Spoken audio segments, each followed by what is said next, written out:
With all that you've been describing to us, it seems as if the tide had definitely turned against Catholicism. But yet I know that Catholics remain the largest denomination within Christianity. How is this possible? With all the different kinds of Protestantism that proliferated across the Western world, how is it that many parts of Europe remain Catholic?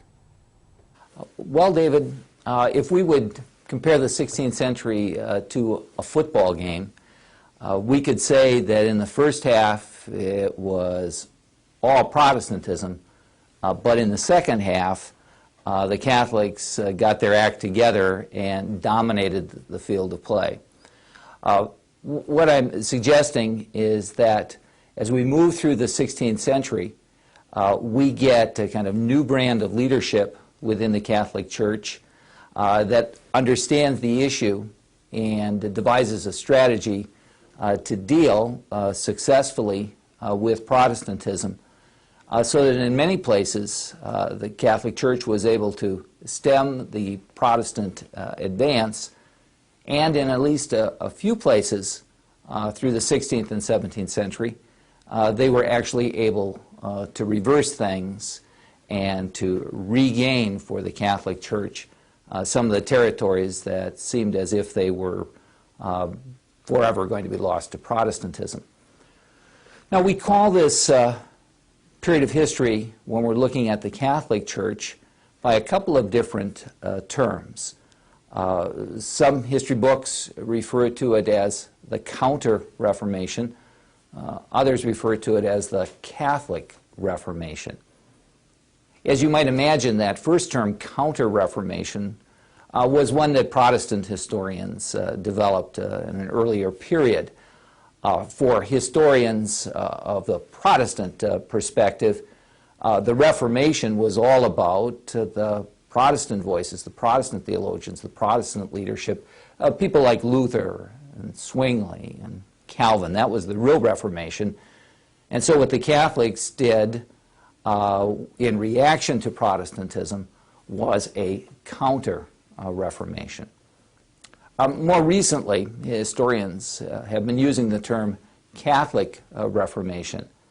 And by that term, they mean to suggest that not only did the Roman Church respond to Protestantism in a variety of ways, but that there actually were authentic currents of reform within the Church, currents that actually antedated Protestantism, and that might very well have led to a Reformation had there been no Martin Luther and the posting of the 95 Theses. Either term is correct, but each takes a look at the Catholic Church from a slightly different perspective. Now, as a matter of fact, the way we've set up this particular course, doing all of the Protestant material first and finally coming to Catholicism, we are really more likely to be talking about Counter-Reformation than we are Catholic Reformation. But I wouldn't want the terminology to suggest some sort of a prejudice against what it is that the Catholic Church actually accomplished in these years. Because in point of fact, they did produce a new and better kind of leadership. There was renewed vitality among the religious orders. A lot of new orders came forth, and they attracted some very dedicated people. And the Roman Church did define its doctrine in a decisive way over against Protestant attacks upon that doctrine.